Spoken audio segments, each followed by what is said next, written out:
Hello बच्चों, JEE advance 2006 का question है। क्वेश्चन को पहले पढ़ते हैं और इसको समझने की कोशिश करते हैं। In an insulated vessel 0.05 kilogram steam at 373 kelvin and 0.45 kilogram of ice at 253 kelvin are mixed. एक इंसुलेटिंग वेसल है, कंटेनर है, उसके अंदर हम 0.05 किलोग्राम क्या डाल रहे हैं, स्टीम डाल रहे हैं 373 केल्विन पर। तो स्टीम के लिए क्या क्या डेटा दिया हुआ है मैंने यहाँ पे लिखा हुआ है। तो मास क्या है स्टीम का 0.05 किलोग्राम, तो हम इसको ग्राम में सॉल्व करेंगे तो 50 ग्राम। और टेम्परेचर क्या है वो 373 केल्विन है। तो यहाँ पर कितना हो गया 100 डिग्री सेल्सियस। ठीक है, थोड़ा सेल्सियस में सॉल्व करना आसान लगता है। और आइस के लिए क्या दिया हुआ है, आइस का है मास 0.45 किलोग्राम, तो कितना हो गया 450 ग्राम। और टेम्परेचर कितना है यहाँ पर -20 डिग्री सेल्सियस, जो है केल्विन में 253 केल्विन। अब यहाँ पर दोनों को मिक्स किया जाएगा तो फेज भी चेंज हो सकता है। ठीक है, अब किस तरीके से इसको सॉल्व करना है, तो हमें क्या करना है, सबसे पहले इनको 0 डिग्री पर लेके आना है। 0 डिग्री पर लाने में 0 डिग्री सेल्सियस 0 डिग्री सेल्सियस पर लाने में स्टीम कितना हीट रिलीज करेगी और आइस को कितनी हीट चाहिए, हमें ये कैलकुलेट करना। तो हीट रिलीज बाय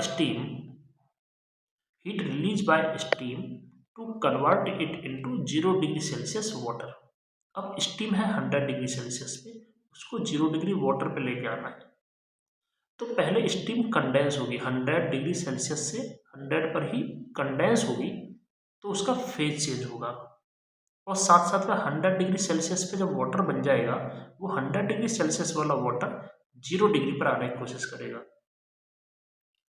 तो यहाँ पर क्या होगा, कितनी हीट रिलीज होगी, m into L V, phase change वाली हीट आ गई, और ms डेल्टा टी, ये टेम्परेचर चेंज वाली हीट आ गई।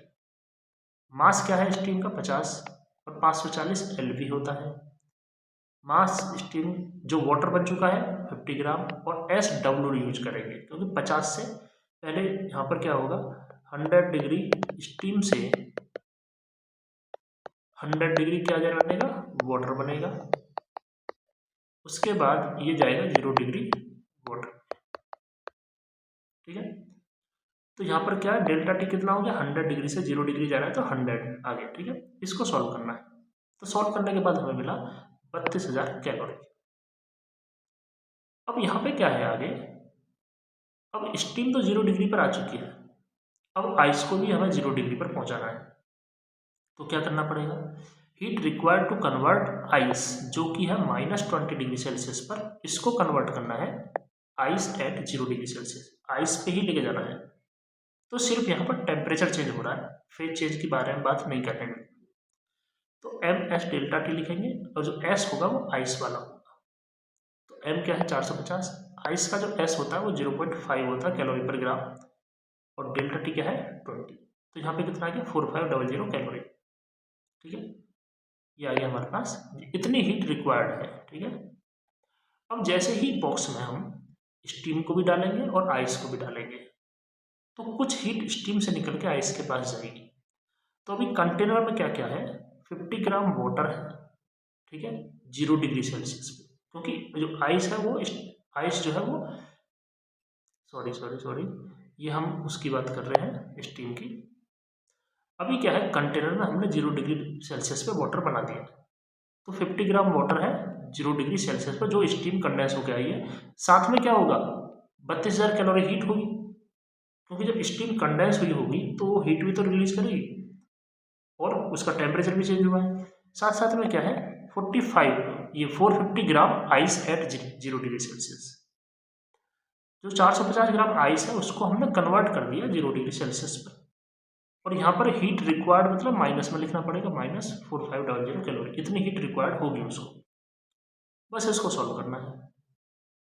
तो यहाँ पर क्या बन गया, 50 gram water at 0 degree Celsius और 450 gram ice eight 0 degree Celsius, और इन दोनों वैल्यूज को जब ऐड किया जाएगा तो कितना आएगा 27,500 कैलोरी हीट। कंटेनर के अंदर अब क्या क्या अवेलेबल है, 50 ग्राम वाटर है 0 डिग्री सेल्सियस पर, 450 ग्राम आइस है 0 डिग्री सेल्सियस पर और 27,500 कैलोरी हीट है। अब ये 27,500 कैलोरी जो हीट है वो क्या काम करेगी, वो जाएगी इस आइस के पास और इस आइस में से कुछ आइस को मेल्ट करा सकती है, हो सकता है कंप्लीट आइस को मेल्ट करा दे। अब यहाँ पे क्या लिखा हुआ है, 27,500 calorie heat will melt ice eight 0 degree Celsius, how much ice it can melt. ये जो 27,500 है कैलोरी, ये कितनी आइस को मेल्ट कर सकती है, ये हमें कैलकुलेट करना पड़ेगा। तो कितनी आइस को मेल्ट करेगी, तो Q equal to M into L F, ये मेल्ट वाली है, ठीक है। ये कितनी मेल्ट होगी, कितनी आइस मेल्ट होगी, तो यहाँ पे जब इसका डिवाइड करेंगे तो क्या आएगा 343.75 ग्राम। हमारे पास जो आइस अवेलेबल है वो है 450 ग्राम, उसमें से 343.75 ग्राम आइस को तो मेल्ट करा देगी, तो कुछ आइस बचेगी भी उसमें। तो कितनी बचेगी, तो यहाँ पे लिखा हुआ है 27,500 calorie heat can melt 343.75 gram of ice, ठीक है। Then in the box there is 50 gram water at 0 degree Celsius plus 343.75 gram water at 0 degree Celsius, जो आइस मेल्ट होके आई है। और 450 में से अगर 343.75 माइनस कर देंगे तो ये क्या बचेगा, आइस बचेगा उसके अंदर, तो आइस है ये 0 डिग्री सेल्सियस। तो कंटेनर के अंदर बचा क्या हो, तो दोनों वाटर जो मिल जाएंगे, दोनों वाटर मिलके क्या बन जाएंगे 393.75 gram of water at 0 degree Celsius, और जो आइस बचेगी वो कितनी होगी 106.25, ठीक है, ग्राम of ice eight 0 degree Celsius. अब पूरे सिस्टम का टेम्परेचर 0 डिग्री सेल्सियस हो चुका है, तो यहाँ पे क्या यही पूछा हुआ है, फाइनल टेम्परेचर ऑफ मिक्सचर क्या हुआ 0 डिग्री सेल्सियस, और कैल्विन में कितना आएगा, ये कैल्विन है, कैल्विन में कितना हो जाएगा 373 कैल्विन, 373 सॉरी 273 कैल्विन, ठीक है, क्योंकि 0 पर 273 ऐड करेंगे तो 273 कैल्विन आंसर हो जाएगा। आई थिंक ये वीडियो आपको पसंद आई होगी। Thank you.